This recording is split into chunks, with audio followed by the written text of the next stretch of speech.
permettre à la population d'être entendue, puis de pouvoir participer à la vie municipale. Parce que dans ce temps-là, disons qu'on avait un peu moins d'écoute. Mais mon but, c'était ça, initialement. Et aussi, j'étais toujours intéressé à la politique municipale. Bon, c'est pas banal. De toute façon, mon père était maire des Écureuils, moi, pendant 10 ans. Fait que, puis chez nous, la politique, ben, on a toujours aimé ça. Puis j'ai eu l'opportunité d'être garde-corps à plusieurs reprises pendant ma carrière. Tu as côtoyé quand même? J'ai côtoyé certains premiers ministres, dont M. Lévesque et surtout M. Bourassa pendant 2 ans. Alors, j'ai appris à rencontrer des gens, j'ai appris à voir ce qu'était la politique, mais c'est toujours quelque chose qui m'a intrigué. Alors, je me suis dit que j'avais encore du temps à donner. J'avais encore une certaine forme. Puis, je pouvais faire avancer et changer les choses. D'ailleurs, quand je me suis présenté, notre slogan était bien simple. Après 20 ans, ça prend du changement. Alors, c'est ce qu'on a monté. On a monté un programme au cours de l'été. Le printemps et l'été, pour être prêt la fin août, début septembre, pour partir à la campagne électorale. Jamais j'aurais pensé qu'à 35 ans, je serais maire de la ville de Donnacona. Ça serait de mentir de vous dire que j'avais déjà pensé à ça. D'ailleurs, petite anecdote, autour des années, fin des années 90, dans un tout autre contexte, parce que je suis directeur d'un centre de la petite enfance, et j'ai pu m'approcher du domaine municipal en fonction de certaines décisions qu'il y avait à prendre à ce moment-là. Et j'ai déjà dit jamais que j'allais faire partie d'un conseil municipal. À ce moment-là, on était en 99. 6 ans plus tard, une belle preuve qu'il ne faut jamais dire jamais, 6 ans plus tard, j'étais conseiller municipal à l'âge de 30 ans. Et 11 ans plus tard, je devenais maire d'une ville comme Donnacona. Lorsque j'ai commencé à avoir la piqûre comme conseiller municipal, je vous dirais que mon prédécesseur, M. Marcoux, a été un mentor pour moi à plusieurs niveaux. Je l'ai vu aller dans le développement de notre ville. Et je souhaitais faire partie de cette équipe-là, d'embarquer, de continuer le dynamisme qui était revenu à Donnacona au début des années 2000. Et j'ai eu des personnes marquantes dans ma vie, étant jeune, que ce soit des professeurs d'éducation physique, des professeurs, des entraîneurs dans différents sports. Et c'était une façon pour moi, je me suis impliqué à différents niveaux, au niveau bénévole, à différents moments, les tournois de hockey midget, j'ai entraîné à balle rapide longtemps. Puis, avec du recul, je pense que c'était une façon pour moi de redonner à la communauté parce que j'ai toujours été privilégié d'avoir les gens qui m'ont entouré alentour de toutes ces années-là.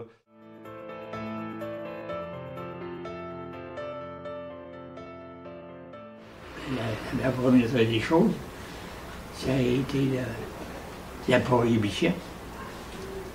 Abolir la prohibition. C'est moi qui l'ai fait.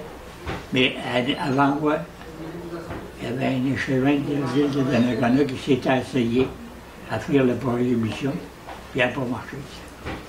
Quand ils ont fait le référendum, il s'est fait battre. Et puis moi, je me suis fait des chums, les bootleggers, et tous les gros vendeurs de boissons, là, qui étaient tannés de se faire remonter par la police. On a fait un groupe, puis on s'est, avec un bon avocat, on s'est représenté, puis on a gagné. Abolir la prohibition. D'importantes modifications. Là. En premier de tout, ça a été la venue du pénitencier, qui, dans ce temps-là, ça voulait dire à peu près 25% des revenus de la ville. Quand même. Ce qui nous a obligés à faire beaucoup de travaux aussi pour la réfection de la paroisse des Écureuils, pour apporter l'aqueduc et l'égout au pénitencier. Fait qu'on a fait les travaux dans la municipalité des Écureuils à partir anciennement du garage Falardeau jusqu'au pénitencier. Il y a quelqu'un qui m'a dit que c'était impossible d'avoir un pénitencier dans la ville. Fait que j'ai pris tout de suite mon téléphone, puis j'ai appelé les personnes en cause. J'ai appelé Roland Dion de Saint-Raymond, qui était député dans le temps du comté de Portneuf, au fédéral. Puis, on a travaillé là-dessus, toute la gang ensemble. Puis ça a fini qu'en 1977, il annonçait l'avenue du pénitencier. Ça fait que ça va devenir, suite à la fermeture aussi de la Domtar, un revenu très important pour la ville de Donnacona. Dans ce temps-là, c'était 25 %. Je ne sais pas aujourd'hui comment c'est rendu, mais c'est encore un outil bien important dans la ville. Il y a eu entre-temps l'affaissement de la côte des Écureuils. Il a fallu refaire la côte aussi au complet dans cette période-là. La côte pas loin de l'église. Exactement, la côte de l'église qui montait vers... Vers chez Carmen. Absolument, vers chez Carmen. Beaucoup d'autres projets, comme la restauration domiciliaire de 858 logements pour à peu près une évaluation de 3 500 000 dépenses. On a ramené les gens de l'extérieur qui n'étaient pas chez nous, puis qui ne voulaient plus venir chez nous. On a ramené des jeunes familles de souche qui sont revenus ici, des jeunes avec leurs enfants. Ça, c'est le plus beau cadeau que tu peux pas avoir. Moi, je pense que c'est le plus beau cadeau qu'on peut pas avoir. On leur a donné des infrastructures, on leur a donné des services, on leur a donné toutes sortes de choses. On a amélioré les services de loisirs, on a amélioré les services de la ville, on a amélioré les services d'éducation, on a travaillé avec la commission scolaire, on a fait une clinique médicale un peu plus tard, peut-être qu'on en parlera. Aujourd'hui, là, on a à peu près la plus belle clinique qui est dans la région de Québec. Puis ça, il faut se taper dans les mains. Puis c'est ma plus grande fierté. C'est une de mes plus grandes fiertés de Donnacona, c'est ça. On a 13 médecins qui prennent en charge. On a un GMF qui fait du rendez-vous 69 heures par semaine, c'est-à-dire. On a 3 infirmières qui travaillent avec nous autres. On a 7 secrétaires. On a des spécialistes qui viennent. Il passe 55 000 personnes par année à la clinique médicale. Moi, je pense que c'est un succès. Et dans les premières semaines, un fait marquant, on avait des discussions à ce moment-là au sujet de l'avenir du terrain de golf, du club de golf de Donnacona. Début janvier, là, je commençais à être un petit peu plus à l'aise dans mon rôle aussi. Puis là, il m'arrive une situation où je réfléchis à... Il y avait un projet de former une coopérative à ce moment-là. Puis ça battait de l'aile un petit peu. Et là, un certain soir, j'ai amené avec le conseil municipal l'idée qu'on puisse négocier avec les gens d'Abitibi-Bowater pour acquérir le terrain de golf de Donnacona et louer, selon un bail amphithéotique pour une période de 80 ans, louer au club de golf qui opère un peu le club de golf pour une somme de 1 $ par année, histoire d'officialiser puis de s'assurer que la pratique du golf se continue pour les 80 prochaines années. Donc ça, c'est une des premières belles réalisations que je suis extrêmement fier d'avoir réussi à amener le conseil de ville dans cette discussion-là. Et maintenant, c'est un bel acquis pour la ville. Donc ça, je suis extrêmement fier de ça. Je vous dirais qu'une belle réalisation également, c'est... il y avait eu du gros travail qui avait été fait de mon prédécesseur, M. Marcoux, pour... je voudrais rendre libre l'espace disponible pour créer une résidence de personnes âgées. Et du moment que les appels d'offres ont été lancés, moi, ma fierté, c'est d'avoir été en mesure d'accompagner le groupe du Château Bellevue. Parce que lorsque je me rappellerai le matin, lorsque les soumissions sont sorties, il y avait 2 groupes promoteurs qui avaient soumissionné pour le projet. Et le groupe qui en est sorti vainqueur était un groupe qu'on ne connaissait pas, qu'on ne voyait honnêtement pas venir dans le décor. Et donc, le lendemain, on a pris rencontre avec ces gens-là, des gens de la Beauce.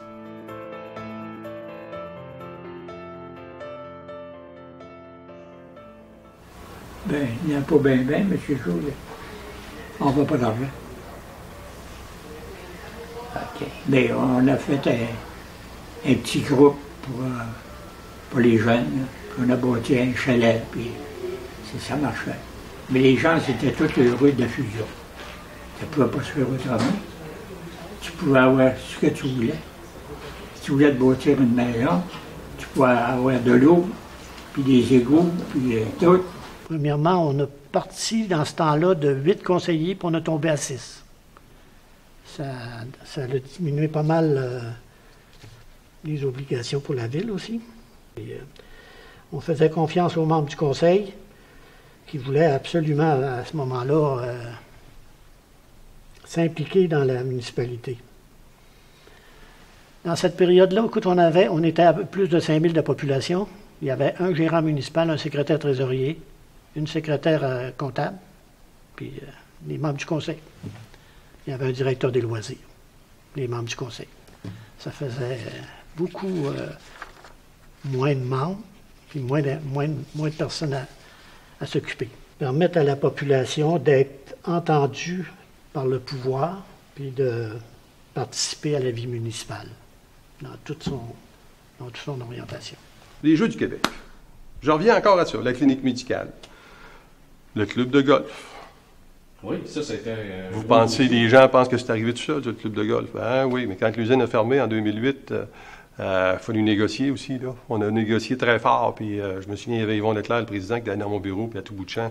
Puis quand il arrivait, on disait, bon, on va donner un petit coup, on va se réveiller, mais on a acheté le terrain. Puis il a été revendu, c'est-à-dire la ville a décidé de le garder, puis avec le bail emphytéotique. Mais il ne faut pas oublier que dans toute cette transaction-là, il y avait d'autres terrains ailleurs. Mais avec Abitibi-Bowater, quand ils ont vendu AIM, il y a des frais de mutation de 430 000 ou 440 000, je ne me souviens pas trop, peut-être. Ce qui a permis de payer le terrain de golf et tous les autres terrains avec zéro investissement de la ville. Quand tu fais des transactions comme ça, il faut que tu regardes un petit peu plus loin. Parce que des fois, les gens pensent que, ah oui, c'est l'argent de la ville, puis c'est ci, puis c'est ça, on s'est endetté pour ça. Pas du tout. Pas du tout. Les frais de mutation ont réussi à payer tout ça.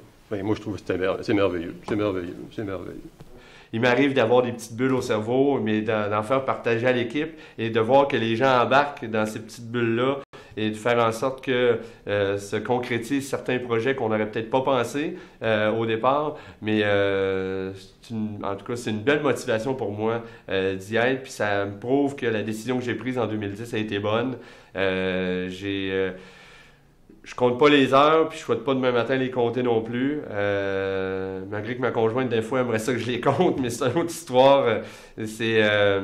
Pour moi, être maire ici de Donnacona, c'est une fonction que j'assume à part entière, que je mets tout mon cœur et mon énergie.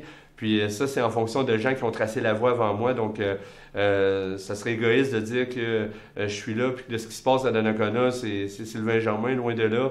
C'est toujours un travail d'équipe. Mais si Donnacona est devenu ce qu'elle est maintenant et aujourd'hui, c'est parce qu'il y en a eu 16 avant moi aussi à la mairie qui ont passé, qui ont laissé des traces à leur façon. Et maintenant, on arrive au 100e anniversaire de la ville, donc en espérant que le travail que moi je vais avoir pu amener pourra laisser des traces également. Donc c'est ce que je souhaite, laisser une trace, laisser une marque à quelque part, mais avec tout ce qui me suit comme bagage au fil du temps, je pense que ça me permet de... J'ai eu plusieurs expériences que j'ai pu mettre dans mon sac à dos, comme on dit, et je tente justement de gravir les échelons, gravir la montagne avec tout ce bagage-là, et j'en fais profiter de la communauté, de faire du bien aux gens en gérant des deniers publics. Bien, je pense qu'il faut respecter la capacité de payer de tous nos citoyens à travers les projets qu'on fait, mais c'est une belle fierté pour moi de travailler avec un conseil municipal qui est compétent, qui se complète bien, et de travailler avec une équipe de direction, donc... je ne souhaite que du bien à Donnacona pour les 100 prochaines années. Puis Donnacona a eu un début d'histoire, mais Donnacona n'aura pas de fin. Et je suis privilégié de pouvoir faire partie de cette histoire-là ici à la ville de Donnacona. En terminant, je tiens à remercier tous ceux et celles qui m'ont témoigné de leur confiance au cours de ces 8 années passées à la mairie. Je suis assez fier du travail accompli. Je l'ai fait pour vous et avec vous. Je vous salue et vous souhaite un bon 100e. Je profite maintenant de quelques instants pour vous parler à vous. Vous souhaitez, citoyens, citoyennes, gens d'affaires, bénévoles, un bon 100e à tout le monde. L'année 2015 va être remplie d'activités de janvier à décembre et je vous invite à y participer en grand nombre dans l'une ou l'autre ou dans plusieurs activités. Vous allez voir, il va y en avoir pour tous les goûts, de toutes les couleurs. On a un comité organisateur qui travaille depuis maintenant plus de 2 ans à faire de ces fêtes-là des fêtes extraordinaires.